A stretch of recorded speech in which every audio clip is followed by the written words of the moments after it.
Israel ഇപ്പം ഇറാനെ ആക്രമിച്ചപ്പോൾ ഏറ്റവും അധികം ചർച്ച ചെയ്യപ്പെടുന്നത് മൊസാദിൻ്റെ ഓപ്പറേഷനാണ്. അതായത് മൊസാദ് ഇറാനിലേക്ക് നുഴഞ്ഞു കയറി ഇറാനുള്ളിൽ തന്നെ ഒരു ഡ്രോൺ പര്യവേഷണ ഏജൻസി പോലെ ഒരു സ്ഥാപനമൊക്കെ ക്രിയേറ്റ് ചെയ്യുന്നു, അല്ലെങ്കിൽ ഒരു കെട്ടിടം വാടകയ്ക്ക് എടുത്തിട്ട് അത്തരത്തിലുള്ള ഒരു ആക്രമണത്തിനുള്ള സംവിധാനം ഒരുക്കുന്നു. അപ്പോൾ ഇതിനകത്തൊരു സംശയം, മൊസാദ് പോലെയുള്ള ഇസ്രായേലിൻ്റെ ഒരു ചാര സംഘടനയ്ക്ക് എങ്ങനെ ഇറാനുള്ളിൽ കയറാനും ഇങ്ങനെ പതിയെ പതിയെ പ്രവർത്തിച്ച് അവിടെ കാലുറപ്പിക്കാനും സാധിച്ചു എന്നുള്ളതാണ്. അല്ല, അതാണ് ഇപ്പം ഈ കഴിഞ്ഞ കുറേ വർഷങ്ങളായിട്ട് ഇറാനിലകത്ത് നടക്കുന്ന ആഭ്യന്തരമായ ഒരു വിഷയമുണ്ട്. കാര്യം ഇറാനിലെ നല്ലൊരു ശതമാനം ജനങ്ങളും ഇപ്പോൾ അവിടുത്തെ ഭരണം മാറ്റം ആഗ്രഹിക്കുന്നവരാണ്. വിശേഷം ഖമേനിയുടെ പിടിയിലാണ്. ഇപ്പം മന്ത്രിസഭയിൽ തന്നെ ഇപ്പം മൊസാദ് പെസസ്ക്യാനി തന്നെ യഥാർത്ഥത്തിൽ ഈ ഖമേനിയുടെ നിലപാടിനോട് യോജിപ്പല്ല. കാര്യം യൂറോപ്പായിട്ട് അടുക്കണമെന്നും അതിനുള്ള ചർച്ചകൾ നടത്തണമെന്നും ഒക്കെ താല്പര്യമുള്ള കൂട്ടത്തിലാണ്. പക്ഷേ ഈ ഖമേനി എതിർത്തുകൊണ്ടുള്ള പറ്റത്തില്ല. മതപരമായ ഒരു അധീശത്തോടെ നിൽക്കുന്ന കാരണം അത് പറ്റാതെ വരുന്നുണ്ട്. അപ്പം ഈ നമ്മൾ ശരിക്കും പറഞ്ഞാൽ കഴിഞ്ഞ ഒരു 2008 മുതലുള്ള ഇറാനിലെ ചരിത്രം എടുത്ത് നോക്കിക്കഴിഞ്ഞാൽ വളരെയധികം ലോകശ്രദ്ധ ആകർഷിച്ച ഒരുപാട് കലാപങ്ങളുണ്ടായിട്ടുണ്ട്, അവിടെ മുന്നേറ്റങ്ങളുണ്ടായിട്ടുണ്ട്. ഏറ്റവും ഒടുവിലുണ്ടായ ഏറ്റവും വലിയ സംഗതി എന്ന് പറയുന്നത് 2022 മറ്റേ മഹ്സ അമീനിയുടെ മരണം. അതായത് ഹിജാബ് ധരിക്കാത്തതിൻ്റെ പേരിൽ അറസ്റ്റ് ചെയ്ത് ആ പെൺകുട്ടിയാണ്, 22 വയസ്സുകാരിയ പെൺകുട്ടിയാണ് മെഹ്സ അമിനി. അപ്പോൾ അമിനിയെ പീഡിപ്പിച്ചിട്ട് മോറൽ പോലീസിൻ്റെ അല്ലെങ്കിൽ മർദ്ദിച്ചു കൊല്ലുകയാണ് ഉണ്ടായത്.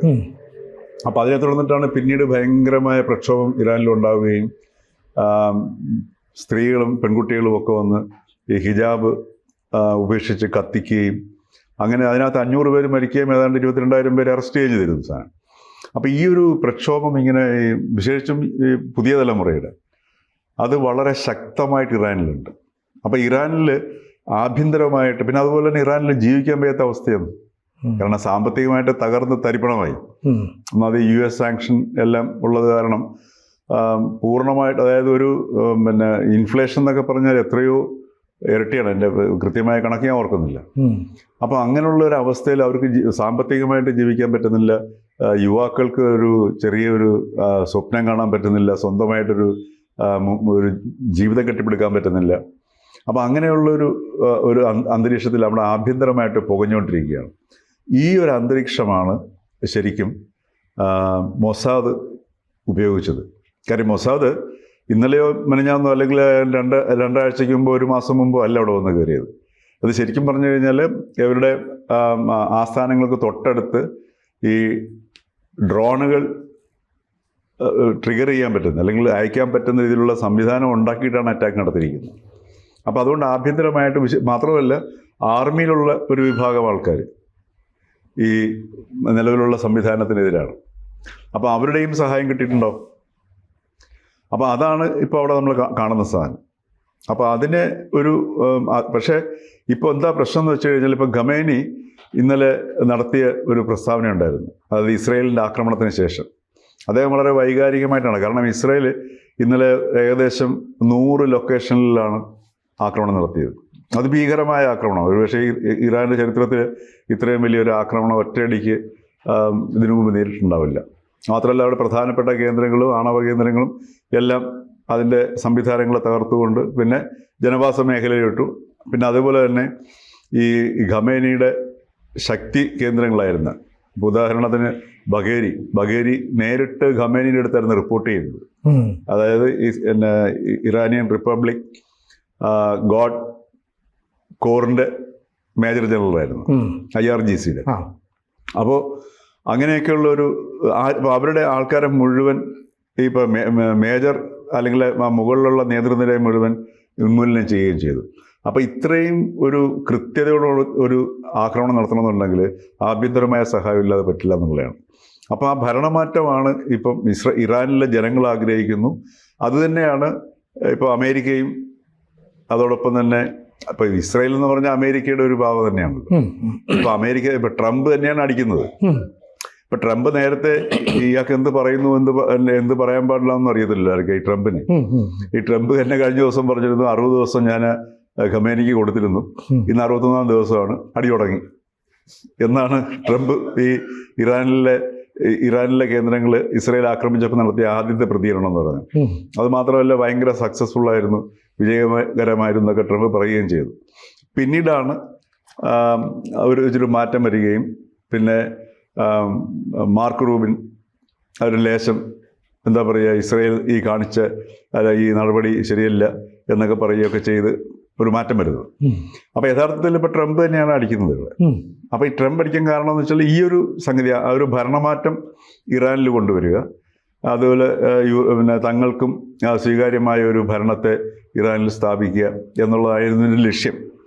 പക്ഷേ ഇപ്പോൾ ഈ ഇത്രയും വലിയ ആക്രമണം ഇസ്രായേലിൻ്റെ ഭാഗത്തു നിന്നുണ്ടായപ്പോഴത്തേക്ക് ശരിക്കും ഇറാനിൻ ജനത മുമ്പോട്ട് വന്നിട്ടുണ്ട്. ഇസ്രായേലിനെതിരെ പ്രതികാരം ചെയ്യണം എന്നൊരാവശ്യപ്പെട്ടുകൊണ്ട്.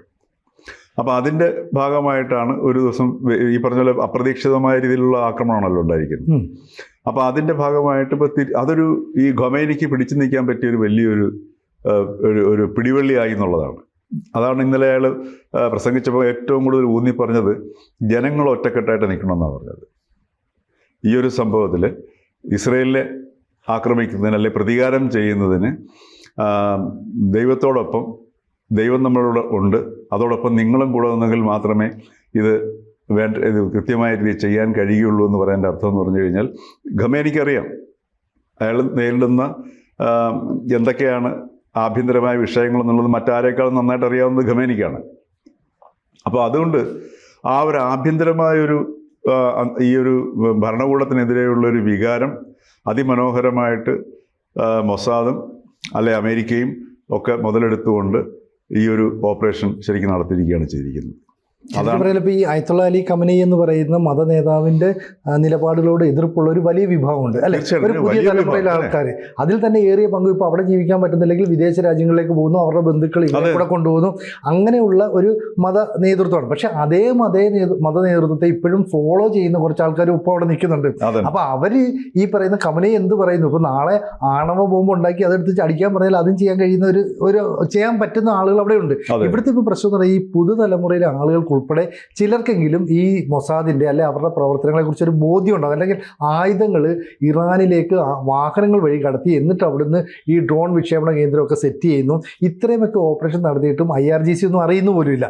പക്ഷെ അങ്ങനെ അറിയുന്നില്ലെങ്കിലും അവിടുത്തെ വിദ്യാസമ്പന്നരായ കുറച്ചുകൂടി ഈ പോസിറ്റീവായി ചിന്തിക്കുന്ന യുവാക്കൾ ഉൾപ്പെടെയുള്ളവർക്ക് ഇതിനെക്കുറിച്ച് ബോധ്യമുണ്ട്. അപ്പോൾ അവർ പറയുന്നത് ഇനി മത നേതൃത്വം വേണ്ട, പെസഷ്കിയനെ പോലെ ഒരു പ്രസിഡന്റ്, പാവ പ്രസിഡന്റ് എന്തിനാണ് നമുക്ക്. അപ്പോൾ ഒരു വലിയ മാറ്റത്തിലേക്ക് അവർ ചിന്തിച്ചു തുടങ്ങി. അപ്പോൾ മത നേതൃത്വം മാത്രമല്ല അവിടെ ഈ സ്ത്രീകൾ കാണിക്കുന്ന ധൈര്യമാണ്. ഇപ്പൊ മെഹ്സാമിനി ഹിജാബ് മാറ്റിയതിന്റെ പേരിലാണ് അവർക്ക് ഈ പറഞ്ഞ പോലെ ദാരുണമായ ഒരു മരണം നേരിടേണ്ടി വന്നത്. അതിനുശേഷം ഇപ്പൊ ഇറാനിലെ നമ്മുടെ ഇവിടെയൊക്കെയുള്ള ക്യാമറ എന്നൊക്കെ പറഞ്ഞു കഴിഞ്ഞാൽ വെച്ച് കഴിഞ്ഞ് 2 ആഴ്ച കഴിയുമ്പോഴത്തേക്ക് പിന്നെ വർക്ക് ചെയ്യും. പക്ഷെ ഇറാനിലെ അതിനൂതനമായ ക്യാമറകൾ വെച്ചിട്ട് നിരീക്ഷിക്കുകയാണ് സ്ത്രീകൾ ഹിജാബ് ഇടുന്നു മാത്രമല്ല, ഹിജാബ് പ്രോപ്പറായിട്ട് ശരിയായ രീതിയിലാണോ ഹിജാബ് ധരിക്കുന്നത് ട്രാക്ക് ചെയ്യാൻ വേണ്ടിയിട്ട്. ഇല്ലാത്തവർക്ക് കഠിനമായ ശിക്ഷയുമാണ്. അപ്പം ആ രീതിയിൽ സ്ത്രീകളുടെ ഒരു സ്വാതന്ത്ര്യത്തിനെതിരെയും അവരുടെ അവകാശങ്ങൾക്കെതിരെയും ഇത്രയധികം ഇന്നത്തെ ഈ വേൾഡിൽ അറബ് രാജ്യങ്ങൾ എടുത്തു നോക്കിയപ്പോൾ ഇപ്പോൾ സൗദി അറേബ്യയൊക്കെ പൂർണ്ണമായിട്ടൊരു സ്വാതന്ത്ര്യത്തിലേക്ക് മാറുന്ന ഒരവസ്ഥ. അപ്പം ഇവിടെ അങ്ങനെയുള്ളൊരു നിയന്ത്രണമുണ്ട്. പക്ഷെ അതിനെതിരെ സ്ത്രീകൾ തന്നെ അതികഠിനമായ അതിശക്തമായ ഒരു മുന്നേറ്റം അവരുടെ നടത്തുന്നുണ്ട്. പക്ഷെ അത് അടിച്ചമർത്തി. ഇപ്പോൾ 2022 ഈ മഹ്സാ അമിനിയുടെ ഈ സംഭവത്തിന് ശേഷവും ഉണ്ടായ സാധനം ഇറാൻ ഗവൺമെൻറ് അടിച്ചമർത്തി.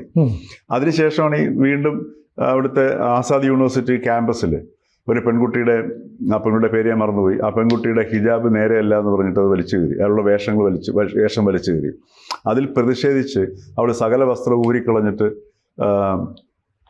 പിന്നെ അടിവസ്ത്രങ്ങൾ മാത്രം ഇട്ടിട്ട് ആ ക്യാമ്പസിൽ ഇവിടെ നടന്ന സാധനം. ഇതൊക്കെ എന്ന് വെച്ചാൽ ഒന്ന് ആലോചിച്ച് നോക്കണം. ആ ഒരു ഇറാൻ പോലുള്ള ഒരു രാജ്യത്ത് അത്രയധികം ഒരു പെൺകുട്ടി ഒരു പ്രക്ഷോഭത്തിൽ ഒരു പ്രതികരിക്കാനോ അല്ലെങ്കിൽ വെല്ലുവിളിക്കാൻ തയ്യാറാകുകയാണെന്ന് വെച്ച് കഴിഞ്ഞാൽ അതൊരു സ്ത്രീയുടെ ഒരു പെൺകുട്ടിയുടെയോ രോഷമല്ലത്, ഒരു സമൂഹത്തിൻ്റെ രോഷമായിട്ട് കാണുന്നത്.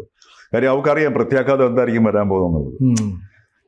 ഇപ്പോൾ ഒരു സാധാരണ ഒരു പ്രദേശത്തെ ഒരു ജനായത്ത സംവിധാനത്തിൽ പോലും ഇത്ര ഒരു പ്രതികരണം ഉണ്ടാകുന്ന സമയത്ത് നമുക്ക് ഉദ്ദേശിക്കാവുന്നതാണ്. പക്ഷെ അപ്പോൾ ഇറാനിൽ ഹിജാബ് നേരെ ഇടാത്തത് നിരീക്ഷിക്കുന്ന ഒരു സമൂഹത്തിൽ അപ്പോൾ ഇത്ര ഒരു പ്രതിഷേധം എന്ന് പറഞ്ഞാൽ ആ ഒരു ആന്തരികമായിട്ടുണ്ടാവുന്ന ആ ഒരു ഇറാനിലെ സ്ത്രീകളുടെ ഒരു എന്താ പറയുക അടിച്ചമർത്തലിൻ്റെ എതിരെയുള്ളൊരു പ്രക്ഷോഭമാണ്. അപ്പോൾ ഈ ഒരു ആഭ്യന്തര സാഹചര്യമാണ് മൊസാദും ഇസ്രയേലും അതോടൊപ്പം തന്നെ അമേരിക്കയൊക്കെ മുതലെടുത്തിട്ട്. പക്ഷേ അത് എത്രമാത്രം വിജയിക്കുമെന്ന് നമുക്ക് പറയാൻ പറ്റത്തില്ല. കാരണം ഈ ഇസ്രയേലിൻ്റെ ഈ ഒറ്റയടിക്കുള്ള ഈ കടന്നാക്രമണം അത് ഇപ്പോൾ ഒരു സിമ്പതി വേവ് ഇറാനിൽ ഖമേനിക്ക് അനുകൂലമായിട്ട് ഉണ്ടാവുന്നു എന്നുള്ളത് നമ്മൾ നോക്കി ഇനി കണ്ടറിയേണ്ടിയിരിക്കുന്നു. എന്തായാലും ഈ മൊസാദ് അവിടേക്ക് കടന്നു കയറിയത് ഇറാനിലെ ജനങ്ങളുടെ കൂടെ ഒരു പിന്തുണയോടെയുള്ളതാണെന്ന് ഒരു സംശയം വേണ്ട കാര്യം. അപ്പോൾ അത്തരത്തിലുള്ള നീക്കങ്ങളാണ് നടത്തുന്നത്. ഇനി ആ രീതിയിലുള്ള നീക്കങ്ങളായിട്ട് മൊസാദിന് മുന്നോട്ട് പോകാൻ പറ്റുമോ, അതോ ഈ സിമ്പതിയുടെ ബലത്തിൽ ഈ അയത്തുള്ള അലി ഖമനേനി വീണ്ടും കൂടുതൽ പവർഫുൾ ആകുമോ എന്നുള്ളത് നമുക്ക് കാത്തിരുന്നതാണ്. തീർച്ചയായും. കൂടുതൽ വാർത്തകളും വിശേഷങ്ങളും നിങ്ങളിലേക്ക് എത്താൻ ABC മലയാളം സബ്സ്ക്രൈബ് ചെയ്യുക, ബെൽ ബട്ടണും അമർത്തുക.